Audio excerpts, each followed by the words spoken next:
You're listening to Financial Advisor Marketing, the best show on the planet for financial advisors who want to get more clients without all the stress. You're about to get the real scoop on everything from lead generation to closing the deal.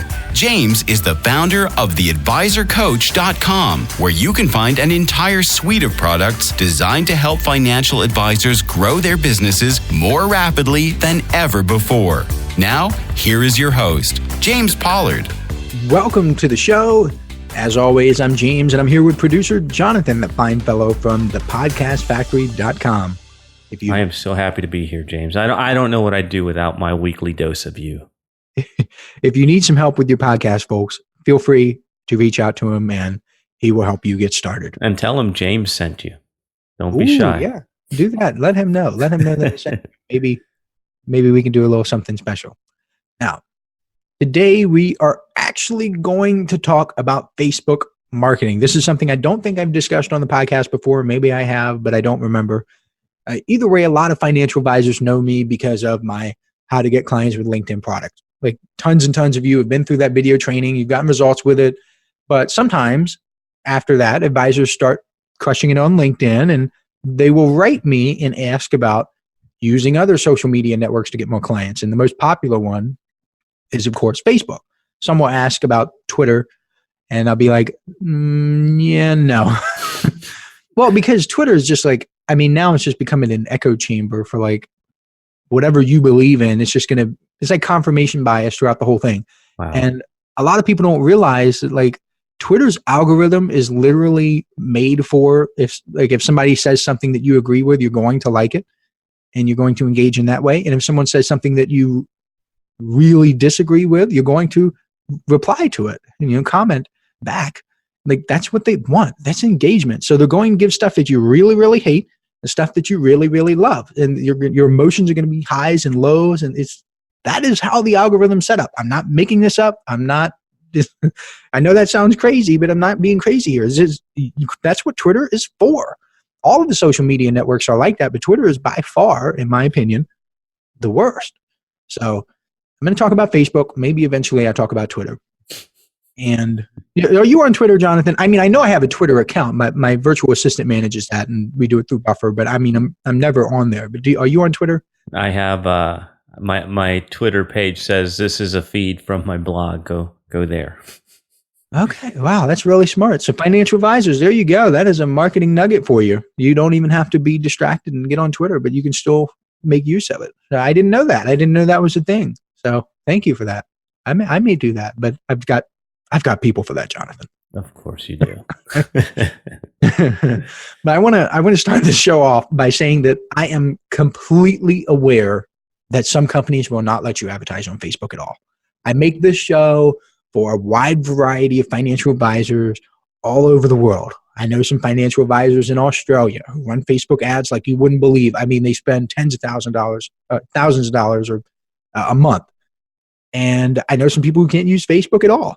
And even if you aren't on Facebook or you can't use it, you will still get a lot from this episode. I promise you. So don't run away just yet, because I'm going to tell you about stuff that's way more powerful than Facebook and can get you way more clients. And even the stuff about Facebook, you can take the principles and apply them elsewhere. So let's get started. First of all, I want to say that if Facebook marketing is profitable for you, it can be a great tool to have in your tool belt. If you're a longtime listener, you know that I want you to have multiple marketing strategies. And Facebook is just another example of a marketing strategy that you can use. But you don't want to be dependent on it as your only play. And I don't know if you saw this. I posted something on LinkedIn a while back about how my Facebook accounts got banned twice in 1 week. No, I didn't see that one. Okay. Well, I'll mention it on the show then. So I have a Facebook account and I advertise on it a little bit, and it got banned, or suspended, I should say. It got suspended, blocked, turned off, restricted, whatever the term is that they use. And I emailed them and hit up support. And I was like, hey, what's going on? Because at this particular time, I wasn't even advertising at all. Like none of my ads were turned on. Really? And they suspended it. Yeah, weird stuff, right? That's why you weren't giving them money. I wasn't filling that Zucker bank account. But Yeah, I essentially reached out. I said, hey, why'd you suspend my account? Because I wasn't running ads at all. Then they got back to me and they apologized. Said, oh, this was a mistake. We're sorry. So I said, okay, cool. Like I didn't do anything. Didn't spend that much time on it. And then about I would say 4 or 5 days later, I decided to log into my account because I was going to set up some ads. And sure enough, restricted again. I was like, what? Like, I wasn't running ads. Like, we just did this. Why is it restricted again? So I reached out to chat one more time and said, hey, you banned me or restricted me a couple of days ago. You said it was a mistake. You apologized. That's nice. And now it happened again. So they apologized again and reinstated the account again. But I mean, really think about that. If I was dependent on Facebook, I would have been screwed for a few days. Or if they decided not to reverse it, I would have been screwed forever. Forever. Yeah. And a lot of people say, oh, we'll just create a new ad account. That could work. And I've seen that work in the past. But I mean, Facebook is really, really cracking down. I mean, you can't use the same funding source. You can't link to the same domain because the minute they see that same domain, that same profile, that same page, whatever, they're going to shut it down again. So be very careful. But if it's profitable, more power to you, but don't depend on it. I mean, I've had a few financial advisors email me, tell me how Facebook, their business account keeps getting shut down, just like mine did. And sometimes it's actually a competitor who keeps reporting their post. Ooh, dirty. That's very dirty. So, but that's what happens. I mean, I'm just giving you the reality. It's not popular. It's not sexy. People aren't going to talk about it, but sometimes other financial advisors or people, maybe an ex-girlfriend, who hates your guts and has been following your page and sees your ads. She just hates you. And she reports you for violating their terms of service or whatever. And you get suspended for a little bit. Sometimes that's what happens. Sometimes it's a mistake like they did with me. Other times it's just Facebook being wonky. I don't know. I mean, I'm not in the back room at Facebook making all these decisions. So I can only tell you what I've experienced. And I remember one particular advisor who I hired a fancy marketing team to help him with his Facebook ads. And this was a few years ago, back when it was cheap to do that. Like Facebook was really cheap a few years ago. And they were doing extraordinarily well. This guy was getting traffic. He was setting appointments. He was getting clients. He was growing his business. He was hiring people. And one day, his ad account got shut down. Now, theoretically, like I said, you could make a new account. And he could have done that. But it's a pain in the neck to do that. The problem was, not that he couldn't create a new account and, maybe if the company could create a new account or whatever. The real problem was that he became dependent on Facebook marketing to the point where he was just coasting everywhere else. He stopped his direct mail. He stopped his seminar marketing. He stopped everything else except Facebook because, and it's kind of understandable, right? I mean, if you're getting the biggest return on investment from Facebook, it is very, very tempting to say, I'm going to take all of my money and I'm going to put it into the area that gives me the biggest return on investment. Like on paper, that makes sense. But in the real world, where there are variables that you cannot control and you do not own Facebook, that is not your owned media, and that's a lesson by itself, you can't do that. And it bit him right in the butt. The booty patootie, rear end, hind end. So if you're going to use any marketing strategy, not just Facebook, any marketing strategy I talk about, LinkedIn, email, direct mail, whatever, make sure it's not your only one. Have multiple marketing strategies. Now, if you are going to market yourself and your services on Facebook, make sure you do it correctly. That means printing out the rules. They update it fairly frequently, so you may have to print it out every couple of weeks and read it, highlight it, study it, know which rules you have to follow. Don't just target, like you can't call out a certain group of people. You can't be like, hey, you, the engineer, come to this workshop for engineers. Can't do that. Cannot do that. A lot of people don't know it. And lots of times I will see people, not just financial advisors either, I will see people advertising to get more likes and engagement and stuff like that. And that's just goofy. You don't want to do that. You want to get people to a medium you control because you don't control Facebook, but you do control your website. So doesn't it make more sense to send people to your website rather than getting them to like your page and comment on a page that you don't even own? Am I going off the rails? Am I delusional, Jonathan? Bro, I had this is why I went hard in email, because I started There was a time where I used to say that you could run your business on Facebook, and I had 40,000 people on a fan page. And one morning I woke up and my fan page was gone and I was screwed. So yeah, I learned this lesson the hard way. I've learned the lesson the hard way too. And a lot of financial advisors have unfortunately had to learn it. And if you're listening to this right now, and you're like, yeah, that won't happen to me. I'm going to do everything well. I'm going to follow the rules. And that's cool. Like if you follow the rules and stuff, that prevents you getting shut down because you broke the rules, but it doesn't prevent you getting shut down for some other reason outside of your control. They changed the rules though. That's the thing. You just said it. Yeah. Every other week, it seems like. So you want to get people to a medium you control. And if you see my ads, you will see that I send them to my website, to an opt-in page. I send them to the webinar page. By the way, if you want to register for a cool webinar, go to theadvisorcoach.com/webinar. So I send them to there. And that's what I'm doing. I'm literally doing this because I own my email list. I own my website. If all of my social media accounts got shut down tomorrow, I would still have a list of people who like to hear from me on a regular basis. That's how you want to think when you're building your business. How can you build an asset you control? Hey, financial advisors. If you're looking for a way to set more appointments with qualified prospects, I invite you to sign up for James's brand new webinar about how financial advisors can get more clients with email marketing. Go to theadvisorcoach.com/webinar to register today. On this webinar, you'll discover why email marketing is able to generate upwards of 4,400% ROI for smart financial advisors, 3 fatal mistakes nearly all financial advisors make with their emails, and the proven 3-step process for converting prospects into booked appointments using email. All you have to do is head on over to theadvisorcoach.com/webinar and register today. And one of the most effective Facebook strategies I've ever seen financial advisors use is this one. There's 2 steps. Step number 1 is they run an ad sending their target audience to a piece of content about that target audience. And I talked about this a little bit in the Q&A episode we did last week. You could send traffic to an article you wrote about dentist, and you would target dentist. And at the bottom of that article, you could have an email opt-in or a way for someone to set an appointment or whatever you want.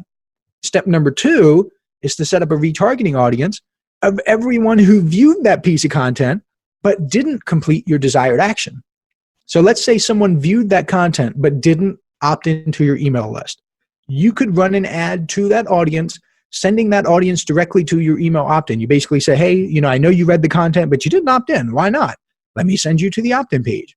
Or if you could be like, hey, I saw you read my piece of content about dentist. It's obvious you're a dentist. I set appointments with dentists. Let me send you directly to the appointment page. And the reason this works so well, especially with financial advisors, because the audience that financial advisors target are the most skeptical people, the most skeptical audience I've ever seen. The reason it works so well is because the first piece of content serves as a way to demonstrate credibility. It shows that you're serious about helping a particular type of person, that you're serious enough that you've already created content about it. That makes the second step so much easier because people are more likely to opt in once they know you're the real deal. I mean, being completely transparent, one of the reasons I do this podcast is because I want to demonstrate to you that I really do care about financial advisors, that I really do want to be in the market, really do help people in the market, and create a lot of results. I mean, we're on episode, 50? So almost a year of this stuff. If I didn't care about it, if I couldn't get financial advisors results, don't you think I would have quit by now? Like, use some common sense, people. And over time, when it comes to using Facebook or any online traffic source for that matter, you will begin to see trends in your online marketing process. You might notice that out of every 100 clicks to your website, maybe 10 people give you their contact information. So let's say that every click to your website costs you 50 cents. Depending on your target market, that could be really cheap. That could be really expensive. But I picked an easy number, 50 cents. That means 100 clicks at 50 cents will cost you $50 total. It also means that every lead cost you $5. Once you know that, you can keep doing the math. So let's say you set appointments with 1 out of every 10 warm leads, and that means you can literally buy appointments for $50 each. Let's say that you get 1 client for every 3 appointments. So $50 per appointment times 3. That means you can literally buy clients for $150 each. Now, like I said, the numbers are going to be different based on your own situation, but I want you to get the general idea. There's like the hierarchy. It goes down, and you see the way that the math works. And the best part is that once you've got the system in place, it can work whether you're sleeping, whether you're on vacation. It doesn't matter. It just works. But time for the bad news. I got some good stuff about Facebook, and I gave them their props. But unfortunately, there's more bad than good, especially with the stuff that's coming up. And because I want to warn you that Facebook has been getting more expensive every year. And there was an advertising agency called AdStage, and they analyzed over 8.8 billion Facebook ad impressions. Yes, that's billion with a B. And they found that in the first 6 months of 2018, the average CPM, which is the cost to reach 1,000 people on Facebook, nearly tripled. And I can tell you that it's increased in 2019, and it will likely continue to increase in the coming years as well. But that's not all, because they also found that the average cost per click increased 136% from January 2017 to mid-2018. That means the exact same stuff in 2017, from 2017, it cost more than double to run a mere 18 months later. So if you can't run with the big dogs here, and you can't continue to jack up your prices and pay those prices, you will be obliterated, plain and simple. And I hope you see the trend here. Advisors who use Facebook to get more clients will continue to get squeezed, which means you either have to go to other marketing strategies, or you have to get really, really, really good at Facebook to the point where like you're number one in the world, number two. Like that's really the only way, especially in such an expensive market, such a competitive market, and such a skeptical market that financial advisors deal with. And honestly, you could just use the strategy that I gave you with the content and the retargeting. You could go out there right now and crush it.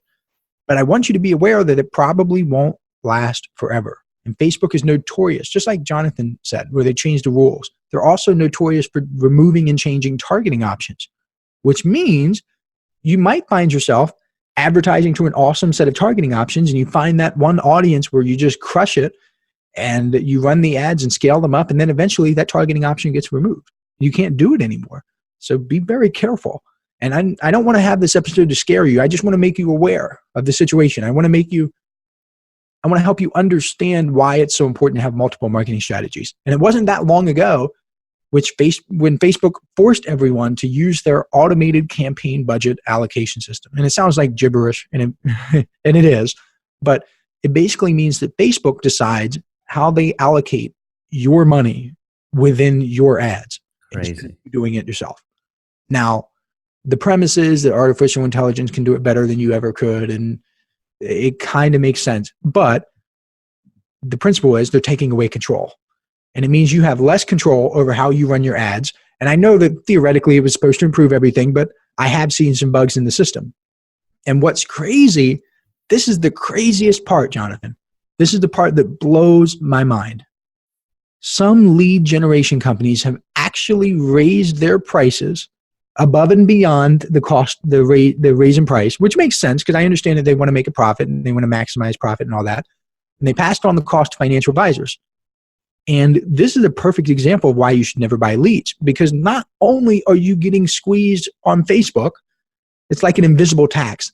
The lead generation company is raising their prices and increasing their profit a little bit. Hey, more power to them. I want them to make money. But it's just ridiculous. They're passing all this stuff to you. So not only are they giving up control to Facebook a little bit, you're giving up control to a lead generation company that's giving up the control to someone else. It's just nuts. And I got down this Facebook rabbit hole, actually, Jonathan, from Doberman Dan back in the day, where he was talking about how Facebook is silently crushing people and removing targeting options and all this stuff. It came from Doberman Dan. So shout out to him. So to recap, if you want to use Facebook to market your business, and you're allowed to do so, I should say that. I want to keep disclaiming that out. If you're allowed to do so, don't do anything that your company won't let you do. And I encourage you to do it if you're allowed. And once you find something that's working, I want you to rush to amplify that thing as quickly as possible because you don't know how much time you have. One more thing. I forgot to include this, and this could be a lifesaver for a lot of advisors.